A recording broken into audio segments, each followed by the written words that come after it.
दर्शकों नमस्कार। आप सबों को स्वतंत्रता दिवस की हार्दिक बधाई। और भारत सरकार इसे आजादी का अमृत महोत्सव के रूप में मना रही है, इसके लिए भी आप सबों को और भारत सरकार को भी शुभकामनाएं प्रेषित करता हूं। मित्रों, आजादी एक सुखद एहसास। हम लोग आजाद भारत में पैदा हुए, लेकिन आजादी प्राप्त करने में कितने लोगों ने त्याग किए, क्या बलिदान दिए, कितनी कुर्बानियां दी, इसकी व्याख्या करनी असंभव है। किसी वीडियो में, किसी किताब में सबों को एक साथ समायोजित करना बेहद मुश्किल है। अनंत लोगों ने कुर्बानियां दी होंगी, लेकिन इस आजादी के संग्राम में मित्रों, सबसे अधिक क्रेडिट या सबसे अधिक उपलब्धि अगर हम किसी स्वतंत्रता सेनानी को देते हैं तो उनका नाम है महात्मा गांधी उर्फ मोहनदास करमचंद गांधी उर्फ बापू। और उनको राष्ट्रपिता का भी दर्जा आजाद भारत में दे दिया गया। मित्रों, इसमें कोई गलत बात नहीं है। निश्चित रूप से महात्मा गांधी का योगदान अतुलनीय रहा। भारत की आजादी की लड़ाई में उनका योगदान सबों से बढ़कर है। इस तरह की बातचीत, इस तरह के ढेरों लेख आपको मिलेंगे और ये सबों को पसंद है, सबों को कोई आपत्ति नहीं इसमें, मुझे भी कोई आपत्ति नहीं इसमें। लेकिन मित्रों, कुछ ऐसे सवाल हैं जो मेरे मन में निजी रूप से, ये मेरी निजी राय है, ये मेरे निजी सवाल हैं जो मैं आप सबों के समक्ष इस वीडियो में रखना चाहूंगा। तो मित्रों, स्वतंत्रता दिवस की पावन वेला पर मुझे पूरा विश्वास है कि मेरी प्रस्तुति को आप अपना प्यार जरूर देंगे, लाइक और सब्सक्राइब करके मोटिवेट करेंगे और अपने मित्रों के साथ शेयर भी करेंगे।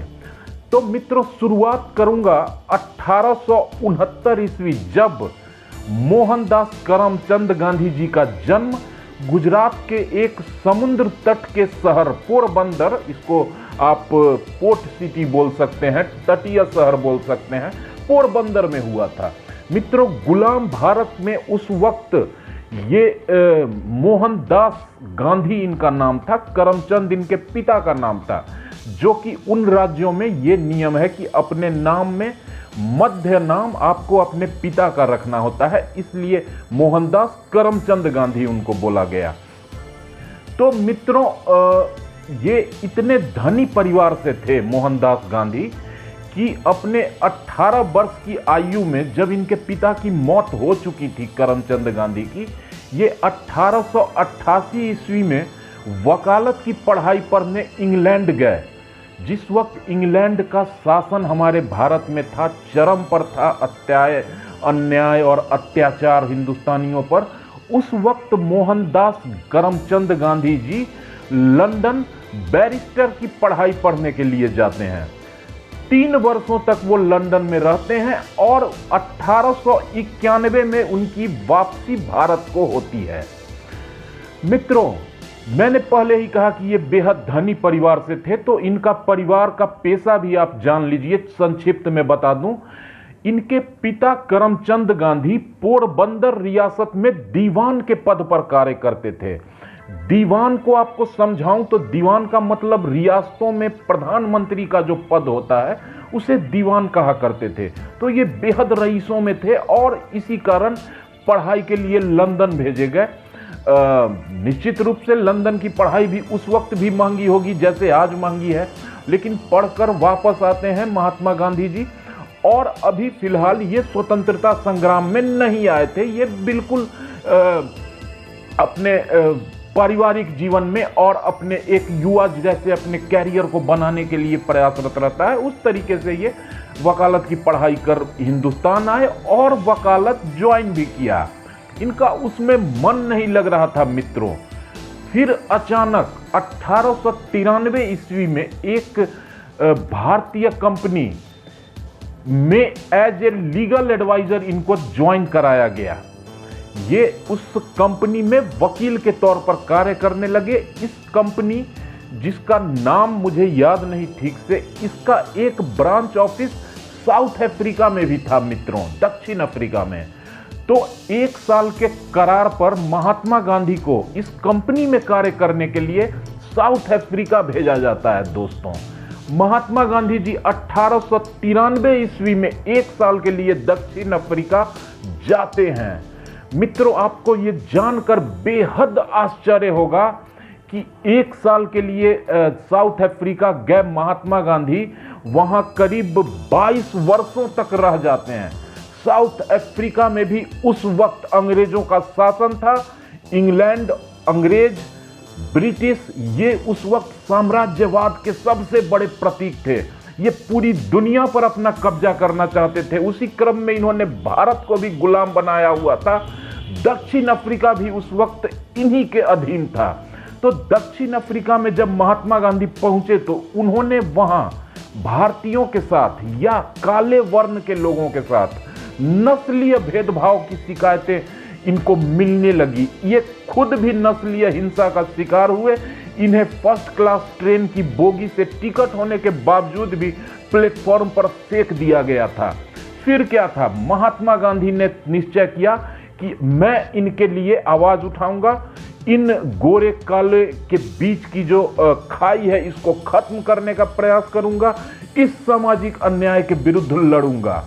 और इन्होंने आवाजें उठाई और बहुत ही ज्यादा प्रचलित हुए। खैर, ये अलग बात है।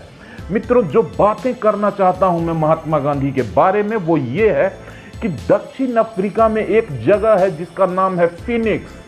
वो फिनिक्स सेटलमेंट नाम की बिल्डिंग थी जिसमें महात्मा गांधी रहते थे। ये घर कहा जाता है कि अंग्रेजों ने महात्मा गांधी को दिया था दक्षिण अफ्रीका में रहने के लिए। और इसमें ढेरों, महात्मा गांधी जब प्रसिद्ध हो गए थे उसके बाद महात्मा गांधी के ढेरों चेले चपाटी इस फिनिक्स सेटलमेंट नाम की बिल्डिंग में रहा करते थे।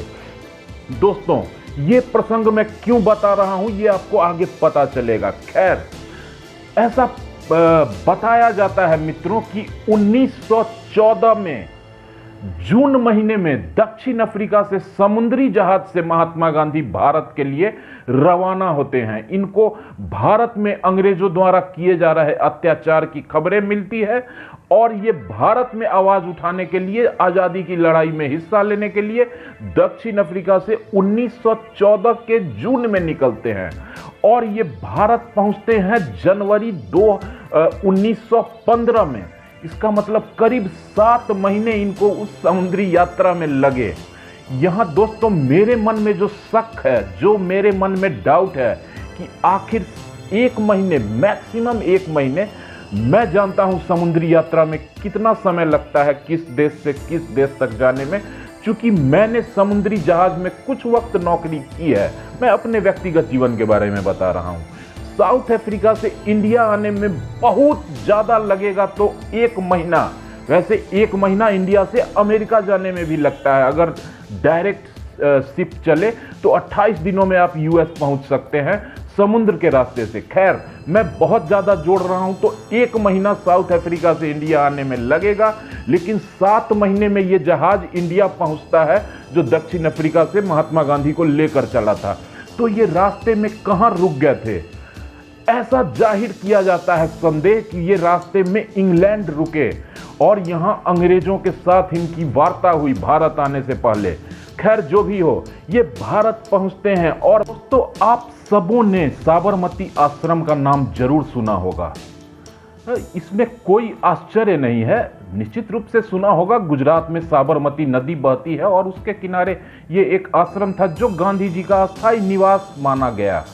तो मित्रों, इस साबरमती आश्रम का नाम आपको जानकर बेहद आश्चर्य होगा कि वास्तविक नाम साबरमती सेटलमेंट था। ये आप थोड़ा सा गौर करना, साउथ अफ्रीका में जो बिल्डिंग थी फिनिक्स सेटलमेंट, वो भी अंग्रेजों के द्वारा बनाई गई, रखी गई बिल्डिंग थी, नामकरण किया गया था। और साबरमती आश्रम का भी नाम साबरमती सेटलमेंट होना ये क्या एकमात्र संयोग है? नहीं। अंग्रेज किसी भी जगह का नामकरण करते थे तो उसमें या किसी भवन का नामकरण करते थे तो सेटलमेंट जोड़ते थे, जैसे फिनिक्स सेटलमेंट, साबरमती सेटलमेंट। ये साबरमती आश्रम कहा गया कि अंग्रेजों के द्वारा बनाया गया, बसाया गया, गांधी जी को दिया गया जगह था। खैर, इसे भी संयोग मात्र माना जाए कि क्यों सेटलमेंट नाम साबरमती का पड़ा, अंग्रेजों के द्वारा दिया जाता है ये नाम। खैर, मुझे डाउट इसी बात पर नहीं, दूसरा जो मेरे मन में कभी कभी ऊहापोह की स्थिति बनती है, जैसा मैंने पढ़ा है दोस्तों कई जगहों पर, इंटरनेट पर और किताबों में, कि गुजरात में बड़े बड़े उद्योगपति, कारोबारी, अरबपतियों के होते हुए भी गुजरात में सबसे पहला टेलीफोन, आपको जानकर आश्चर्य होगा मित्रों, अंग्रेजों के खिलाफ लड़ाई लड़ने वाले महात्मा गांधी जी के टेबल पर लगाया गया था। साबरमती आश्रम में सबसे पहला टेलीफोन कनेक्शन पूरे गुजरात में लगा था। कहा जाता है कि अंग्रेजों ने ही ये टेलीफोन कनेक्शन गांधी जी के टेबल पर लगवाया था कि वो गांधी जी से जब चाहें जो चाहें बात कर सकें।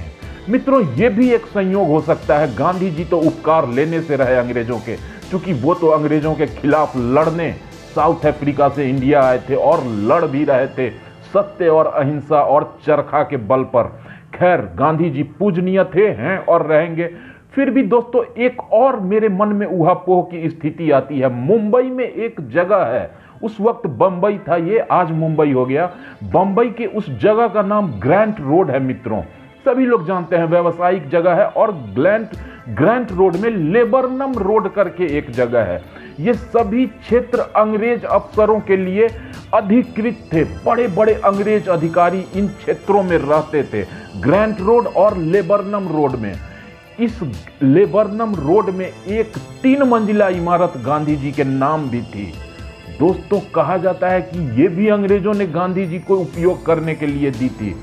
इस बिल्डिंग का उपयोग गांधी जी ने 1915 से 1947 तक अपने निजी उपयोग के लिए किया था। मित्रों, उस बिल्डिंग को आज ग्रैंट रोड, लेबरनम रोड में मणि भवन के नाम से जाना जाता है। यह सब मात्र एक संयोग है मित्रों। गांधी जी तो सबसे बड़े स्वतंत्रता सेनानी थे, लेकिन अंग्रेजों के द्वारा उन पर किए गए इन उपकारों पर थोड़ा सा संदेह मुझे होता है, जो मैं आपसे बहुत ईमानदारी से व्यक्त कर रहा हूं। ये सब एक संयोग है दोस्तों। अंग्रेजों के चेले चपाटी तो सावरकर थे, जो आज विपक्षी दलों के अनुसार जिन्होंने 11 साल यातनाएं काटी, वो अंग्रेजों के चेले चपाटी और अंग्रेजों के उपकार पर जीते थे। महात्मा गांधी ने तो खैर सत्य और अहिंसा के बल पर आज़ादी दिलाई, इसमें कोई दो राय नहीं। लेकिन ये कुछ सवाल मेरे मन में है, जिनका जवाब आप में से जिनको पता हो मेरी वीडियो देखने के बाद जरूर लिखें मित्रों कमेंट में, कि आखिर क्यों गांधी जी इतने उपकार लेते थे। 2-4 संदेह जो मैंने व्यक्त किए कि क्या ये सब गांधी जी का एस्टैब्लिश होना इंडिया में, ये सब प्री प्लान्ड था? क्या अंग्रेजों ने उनको यहाँ लॉन्च किया था?